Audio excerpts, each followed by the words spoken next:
So earlier we had reported to you on the Young Turks that President Obama was considering Larry Summers for the position of Fed chair.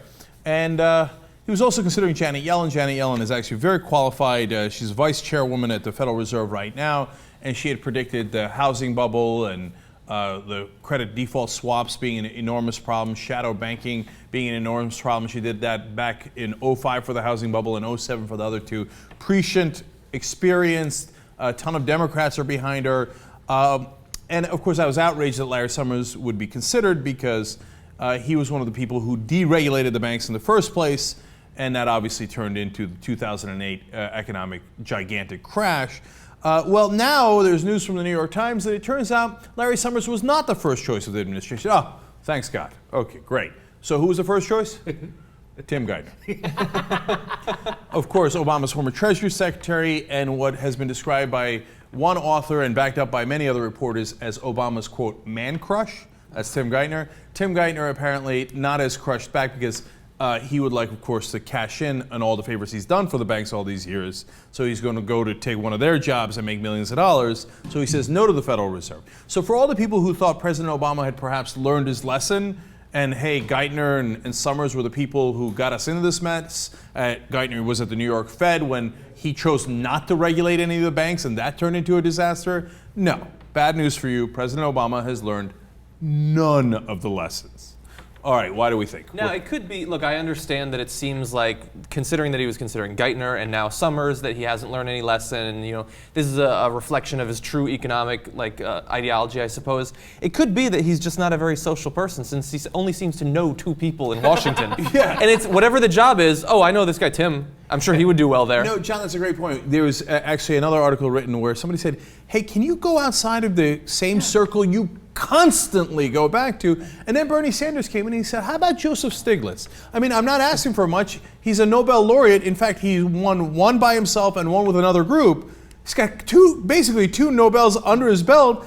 And he was right about the crash. He was right about all the things. How about Robert Reich, who was a labor secretary under Clinton, who's a brilliant economist, right? And Obama's like, Reich, Stiglitz, that's a good one. And the question that arises is, when are people going to get it through their thick heads that the guy is not remotely progressive? What I see here is the same thing that we see with the coaching carousel in the NFL, NBA, any of these places. Once you've established yourself as a legitimate player in this small, tight, elite circle, then no matter what you do, no matter how badly you fail, you keep getting rehired. And it's a circle jerk. And it never stops. And that's the problem we have here. And the big disappointment that we've all had is that we thought Obama was the guy who would stop that circle jerk. That he's the guy who's going to see outside of the box and get the right people in the right places to make real change. It's not happening. And it's been, 6 years now? It's never going to happen. Well, if you count his campaign, et cetera, right, for as long as he's been campaigning for president. But Steve, I don't know what led you to believe that. Was it maybe the thousands of placards that said change on there? It turns out actually Obama wanted to just jump in and go, come on, guys, help a brother out, right? Yeah. I want to get involved in this circle. This is a great, and what it is, and it's interesting because it combines a lot of the different criticisms. It's the good old boys club, right? Yeah. Both in the NFL, and it certainly was much more so, but still to some degree. Norv Turner apparently will be hired for the rest of eternity, right? No matter how much of a failure he is.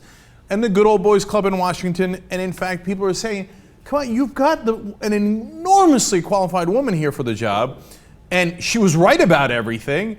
Why? And Larry Summers, one of the top criticisms they have of him is that he's been horrible to women, like all the women that he's worked with, Christina Romer, Sheila Bair. He has, even though, again, they were all right about the stimulus, about the recession, et cetera, he distanced them from the president. They thought that he was very dismissive towards them. And of course, famously, when he ran Harvard, he said women were not as good at science and engineering.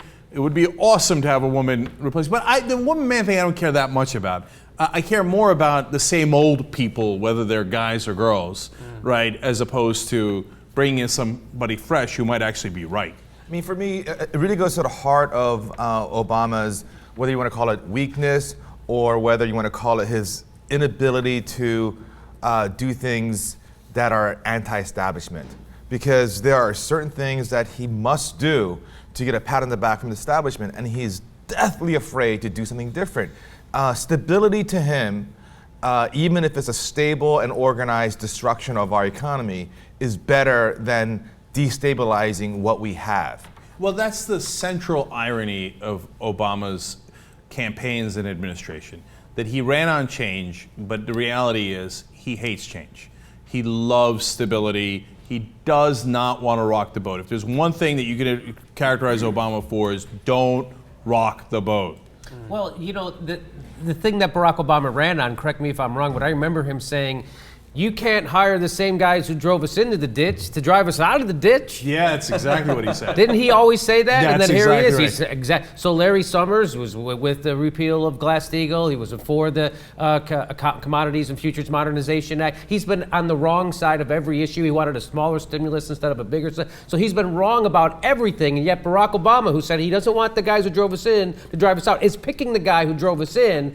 And the thing I love about this is that I can't wait till he has to sit down with Jonathan Karl, because I'll bet he'll really hold his feet to the fire on this. And that's why he can get away with it. Yes. It's like a few Democrats, progressives that say, hey, wait a minute, maybe that's not such a good idea. Right. So to that point, finally, there was this theory thrown out there, and David Sirota on our TV show mentioned this. He said maybe they really wanted Janet Yellen, and she's actually fairly, calling her conservative is not fair, right? But she agrees with generally the same monetary policy that Summers does. And you throw Summers out there as like a boogeyman, like, I can go with Summers, I can go with Dick Cheney, or I can go with Janet Yellen, and people go, Janet Yellen, right? Turns out he was wrong about that. It was a good theory, it was an interesting theory, because when President Obama has done two things since Sirota came up with that. One, he called in House Democrats, and some of the House Democrats said, yeah, Summers seems like a bad guy. Remember the guy who ran us into the ditch? That was Summers, right? And President apparently gave a, quote, full-throated defense of Larry Summers, like, how dare you guys? This is the legendary, beloved Larry Summers. Everybody bow your head, right?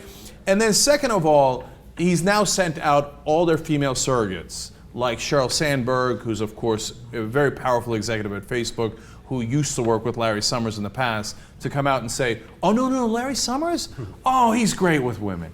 Oh, he's terrific with women. Larry Summers is a genius. We should definitely go with Larry Summers. So they've sent out a number of those female surrogates to say Larry Summers, and they wouldn't have done that if Obama didn't really want Larry Summers to be the head of the Fed.